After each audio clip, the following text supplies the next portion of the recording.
What's going on, everybody, and welcome back to Johnny K Picks. And in this video, I'll be going over my full card picks and predictions along with the bets that I'm looking at so far for UFC Mexico or Mexico City, however you want to say it.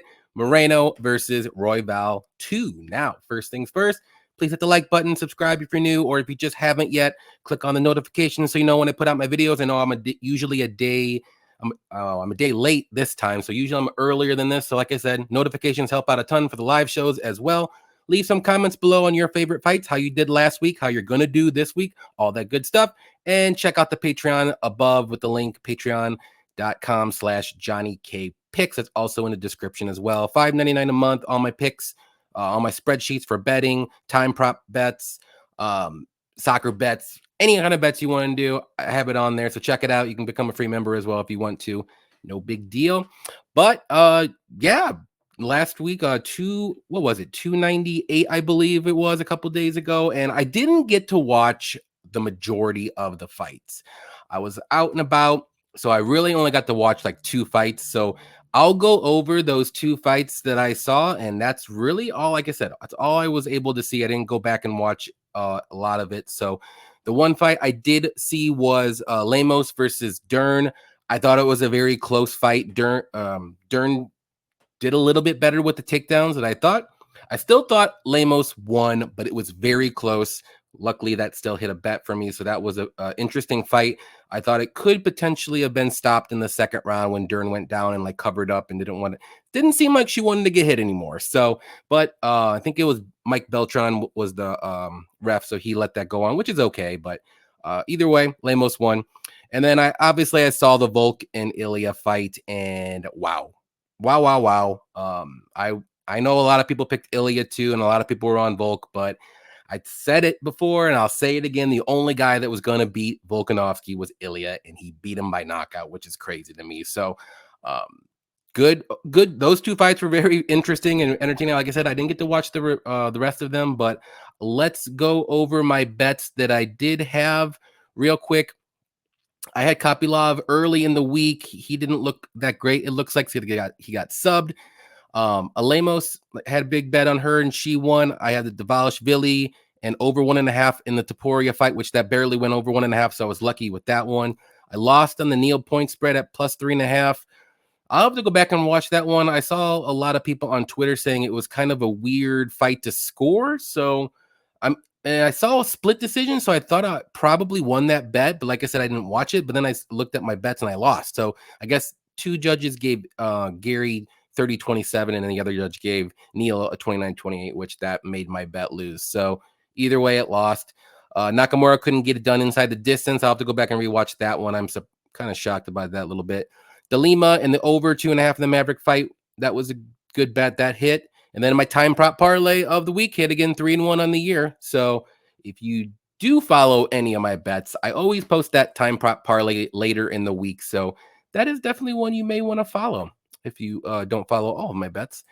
And I want to bring this up to me and Cody. Defend your units. Ladder challenge. Bet number 2 hit. We had Dvalishvili and the over 1.5 in the Gary fight. That was bet number 2. $56 to win 118. We are going to roll this $118 over to this card. We are going to make a bet on our Defend Your Unit show. It's going to be Wednesday night this week. So if you want to know what that bet's going to be, you will see it firsthand on Defend Your Units Wednesday night, 6 p.m. Central, 7 p.m. Eastern time. You will get bet 3, and we're going to roll this bad boy over to, I'm going to try to get it up to $250. So we might have to get like plus 105 or so, but we're going to do it. I see a couple good spots here that we could do it on this card. So definitely tune in. Then me and Cody will do that for you. But here we are. Let's go over the fights. UFC Mexico. There's 13 of these bad boys, and a lot of them are going to be fun. And I was pretty shocked about some of these fights and how well they're going to be, because I was kind of going back and forth with a lot of them. But first one here, we got Mohamed Naimov versus Eric Silva. And Naimov is a well-rounded guy, very good wrestler, grappler, okay striking. He's got good power in his hands. He can leave himself open if he gets a little bit open to counters, if he gets a little bit too aggressive on the feet, but he's got good takedown defense. He may need to be a little bit careful on the mat with Eric Silva here, but Silva, really good grappler. He's got good submissions, good ground and pound if he gets the fight to the mat. His striking is just okay as well, but his go-to is get this fight to the mat, and he wants to try to get a submission. So we got wrestler versus grappler here. The only thing here with me is Silva is 36 years old. His last fight was in 2022 against TJ Brown, and he did not look good at all. And TJ Brown is a pretty solid wrestler, but Naimov is a better wrestler than TJ Brown. So you have to go with Naimov here. I like him a lot in this spot. I think he gets this one done. I'll say I'll say decision, but it wouldn't shock me if it's going to be like a late finish, because we've seen Silva kind of slow down a little bit in that TJ Brown fight. And I don't know if it was just gassed or whatever, but Naimov's going to keep wrestling. He's going to keep shooting for takedowns. And, but give me Naimov by decision. I think he wins this one pretty easily. Next one's going to be Victor Altamirano versus Felipe Dos Santos. This is going to be a fun fight. Altamirano's a well-rounded guy, good striking, not the most technical, especially as the fight goes on. He can wrestle and grapple. He can mix in some takedowns if he needs to. He's hittable on the feet, but he's very durable. His takedown defense isn't all that great, and he's shown in some of his fights that he does slow down a bit with his volume. And a lot of times in the third round, it just kind of looks like he's surviving.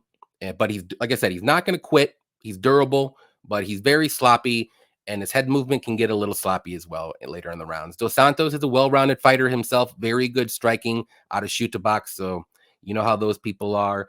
Likes to push forward, good ground game, good submissions. He can be a little hittable when he is a little too aggressive when he pushes forward, and he can be taken down, but he's got good jiu-jitsu and good subs as well. But I got to go with Dos Santos here. I like this spot for him as well. He put on a very good showing against Manal Cape.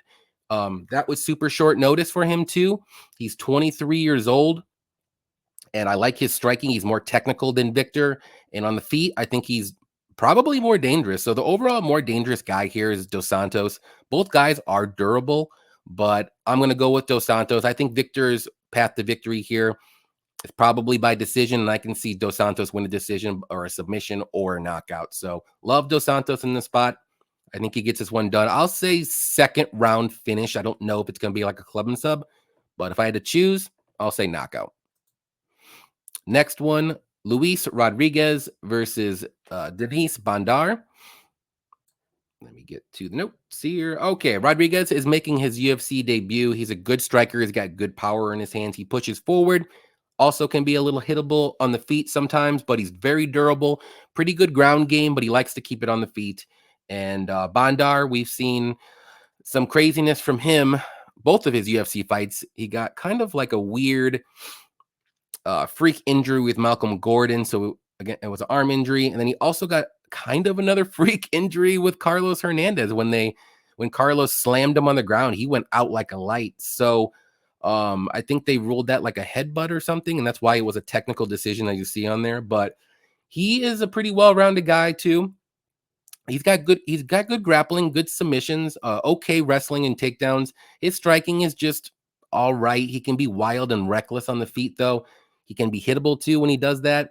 But he wants to get this fight to the mat if possible. And we've seen in that Hernandez fight, if he can't get the fight to the mat, he kind of stops going for takedowns. And I think this is his way to win this fight. So we'll see what happens here. But this line's very close. I think it's like minus 120, not minus 220, and then minus 100 for Rodriguez. So I'm going to go with the underdog here. I like his striking more so. I think he can keep the fight on the feet for the majority of the time, and especially in the later rounds. I like Rodriguez as well. I like his cardio better. I think he's durable. He's got that Mexican durability. He's on a little win streak. I know he hasn't fought the greatest of competition, but I think he gets this one done. He's a younger guy. So give me Rodriguez. I'm going to say by decision. Bondar is tough, and both of these losses by finish, just a little fluky. So don't, jump to like inside the distance for Rodriguez. Take the plus money if you like it, but I'm going to say by decision. I think both guys are pretty durable. Next one, Claudio Puelles versus Ziam. And battle of the striker versus grappler here. Puelles, very good grappler. His striking, not that great. Takedowns for him, not the greatest. He does have to work for those. But if he gets his fight to the mat, he's dangerous. He can scramble. He's got 3 knee bars in the UFC. I always like to point that out. I don't think that they're in a row, but yeah, 2 of them were in a row. But then I think one was before 2019. But we've seen in his last fight against Dan Hooker, he can't hang on the feet against a good striker. And Dan Hooker was lighting up his body with kicks, and he didn't like that either. So Ziam, very good technical kickboxer. He doesn't really have that like Dan Hooker knockout power or anything like that, but he does have some wrestling and grappling he can use. And he's pretty good at defending them. I know he lost to Terrence McKinney in the first round by rear naked choke. But unfortunately, if he would have survived that, he would have won that fight, let's be honest. So if he would have made it to the second round, he probably would have won. But I'm going to go with Ziam here. I can't trust Puelles, and he needs to get this fight to the mat and make a crazy scramble and get a submission to win this fight. And I think Chairez can keep the fight on the feet. He's going to be has a little bit of the reach. He does have pretty good takedown defense. It's not like super amazing, but Puelles doesn't have super amazing takedowns. So one of these like Mackenzie Dern fights, like, you know, she needs to take down to get the fight to the mat. And I just don't think Puelles is going to do it too often. So give me Ziam to win. I'm going to say by decision. Like I said, he's not really the most dangerous guy. And if he was more dangerous, I would take this line all day, but I'm going to think about it. We'll see what happens with the line. I do think he gets this one done more times than not. All right. This fight was supposed to happen at least 25 times, but Edgar Chairez versus Daniel Lacerda. And let's see. Chairez is a solid striker. He's got good power in his hands. He's very durable, good cardio. He likes to push forward. His takedown defense isn't all that great, but he does have good scrambles. He does have good grappling off his back, and he always tries to get back up. He works his way back up. Lacerda, very super aggressive guy, dangerous everywhere, submissions, spinning kicks, elbows, all that good stuff. The problem is he's first round or bust. And I know the last fight between them, it was kind of a premature stoppage, if you want to say. I thought Lacerda tapped, let's be honest. But it is what it is. But that's Lacerda in a nutshell. I think he's first round or bust. So give me Chairez again for the 3rd time. I think he gets this one done inside the distance. I'll say second round, early second round. Maybe club and sub, maybe a submission, maybe knockout, because this fight's not going the distance. I'll tell you that. I like the under 2.5. It's probably going to be like minus 800, or 900, something's crazy. But look at Chairez inside the distance to knock off some of this price. But I think he's going to win this fight inside the distance. Wouldn't shock me too much if Lacerda lands a lucky head kick or something like that. But Chairez is durable. And I believe all 5 of those losses are by decision. No, he had 2 submissions. Okay. So Lacerda is more so like a striker. So I got to go with Chairez to win this one inside the distance. Second round, we'll go sub, maybe knockout. Next one, Jesus Aguilar versus Mateus Mendonca. Very interesting fight. This one I was kind of struggling with, but Aguilar's a very good grappler. He's got very good submissions, very good guillotine. His striking is just okay, not the most technical, but we've seen his power. And I know it was Shannon Ross. No chin, Shannon Ross, glass guy, but he showed some power. He's got okay takedowns, good wrestling, and he's durable. Good cardio too. Mendonca, very good striking with quick hands, pretty good power, good grappling as well. Likes to push forward, can be hittable on the feet, but he's very dangerous. And his last fight wasn't a good showing against Nate Maness, and that was his first fight at flyweight. This is his second fight at flyweight. So he's going to be the bigger guy here, which that's a little worrisome for Aguilar. But I'm going to go with the underdog here. I'm going to go with Aguilar to win this fight. I thought Mateus, he's dangerous. Don't get me wrong, but those holes in his game, and that I see a lot of holes in his game, but I think Aguilar needs to get this fight to the mat. He needs to work his wrestling, which I do think he can, and I do think he can potentially get a submission too. So if this fight's on the feet, it might end up being a little closer than a lot of people think. But because like I said, Mendoza's hittable at times. And I just did the last fight when he was at flyweight was just not a great look. Very bad fight IQ. So I think Aguilar will get this fight to the mat, and we'll see what happens with Mendoza. So give me Aguilar to win by decision. I'm going to say Mendoza does survive any finishes or anything like that. So I think it'll be a close fight either way. But like I said, in close fights, maybe I'll take the dog spot here. But I want Mendoza to show me that he can win this fight before I can pick him or bet him. So if he was plus money, maybe I would just think about it, but not this one. Next one, another good one here. Christian Quinonez versus Raoni Barcelos. And Quinonez, well-rounded guy, but he's super aggressive on the feet. He always pushes forward. He can be a little wild at times, as we saw in his last fight against Kang. That fight was crazy for however long it lasts. He's got solid wrestling and takedowns if he wants to, but like I said, he's mainly gonna keep it on the feet, push a pace, keep his opponent on the back foot. And Barcelos, well-rounded guy, good technical striking, good wrestling and takedowns. He doesn't really use it that often. Hasn't really done well. I'll tell you what. I was at this Kyler Phillips fight in Nashville. It was freaking close, and that was a very good fight. And I only did put on a very good showing, and I think Kyler could beat Quinonez. But I do think this fight's going to be close. But Barcelos does have good cardio, and he's pretty durable. And I know he got knocked out against Umar, but that's Umar. But normally, other than that, he's very durable. But man, this is going to be a very close fight because do you go with danger and craziness, problema, if you want to say, or do you go with the more technical guy with more experience and fought the better competition? But he is a little older. I'm going to go with Barcelos here. I just think he can survive the first round of crazy. And then after that, he could take over because that's kind of what he did against Kyler Phillips. Kyler was looking really good in the first round with all those kicks that he usually does, and he kind of slowed down a little bit. And I think Quinonez will slow down his volume a bit after in the second round. Maybe Barcelos works some wrestling because he does have very good wrestling. And Barcelos did use some wrestling against in Kyler Phillips fight too. So give me Barcelos to win. I'm gonna say by decision, but it wouldn't shock me if it's like a second or third round finish either. So very fun fight here. Yeah, fun fight. Next one's going to be Manuel Torres versus Chris Duncan. And Torres, very solid striker, very good power in his hands. He always pushes forward. He's got very good kicks and knees, very good elbows. Grappling is just okay if it gets to the mat.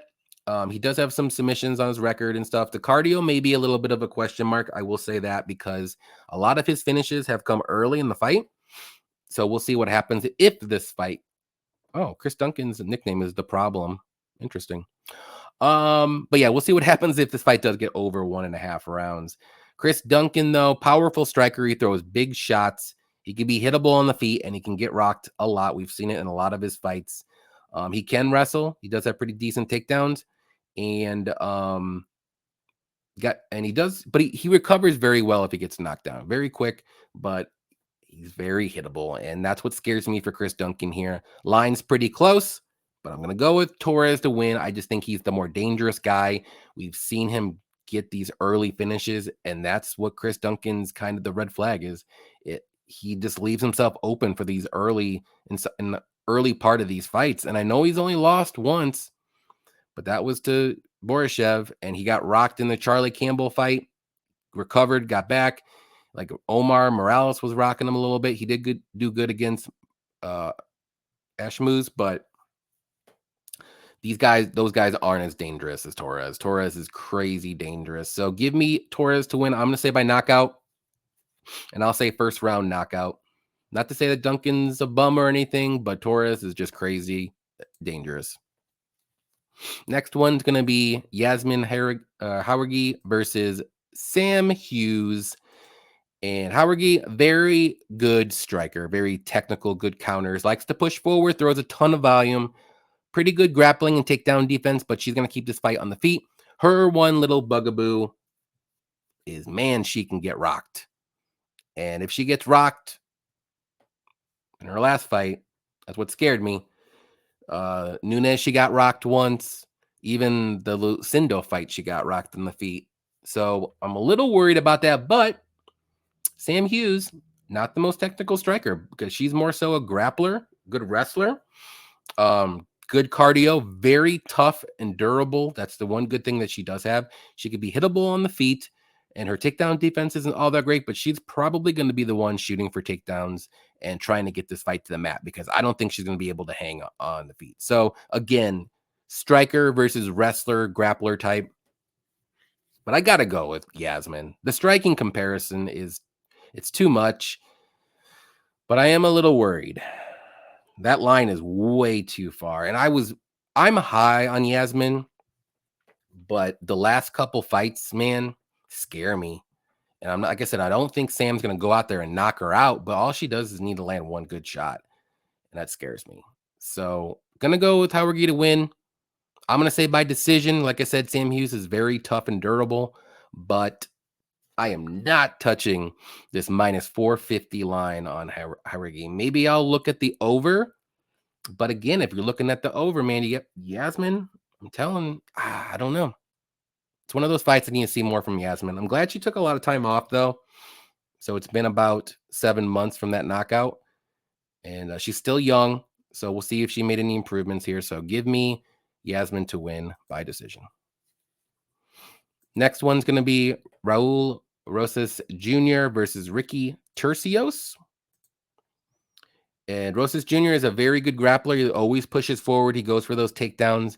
Sometimes those takedowns are hard to come by, but if he gets taken down and he takes your back, you're pretty much going to be on the mat for the rest of the round, or the fight's going to end. His striking is improving a little bit, as we saw in his last fight, but honestly, it was against Terrence Mitchell. That's all I'm going to say about that. He's still young, 19 years old.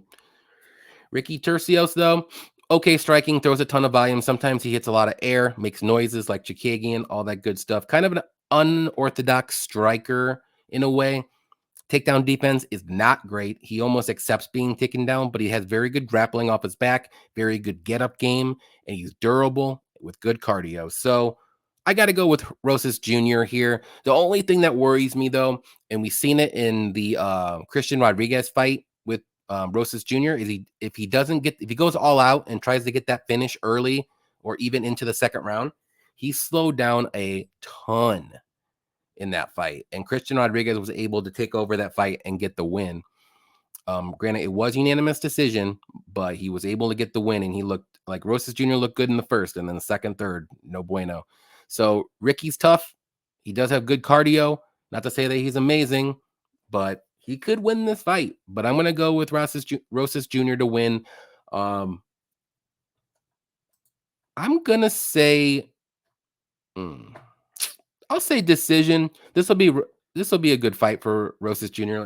Ricky's not really the most dangerous guy, especially on the feet. And if this fight does get to the mat, I mean, more times than not, Rosas Jr. is going to be the one doing the work and winning the minutes like that. So give me Rosas Jr. to win by decision. Could be a good fight, though. Next one, speaking of good fights, Daniel Zellhuber versus Francisco Prado. And Zellhuber, very good technical striker with good power, good takedown defense. He has very good kicks, knees, and elbows as well. I know a lot of people are going to go back to his debut loss against Trey Ogden, which may not be a good look, but that was his debut. It looked like he froze up a little bit, but guess what? He beat Lando Venata, and he also beat Christos Giagos. Not to say those are the greatest wins either, but he's looked better. Prado is a very good striker with tons of power. He's got good grappling as well. He's very quick on the feet. He's durable. He does slow down a little bit as the fight goes on, and he was able to knock out a Zaitar. And his UFC debut was against Jamie Malarkey. He wasn't able to get him out of there, which I know it might not seem like a good loss for him, but short notice. He's 21 years old. I believe he was like 20 years old then.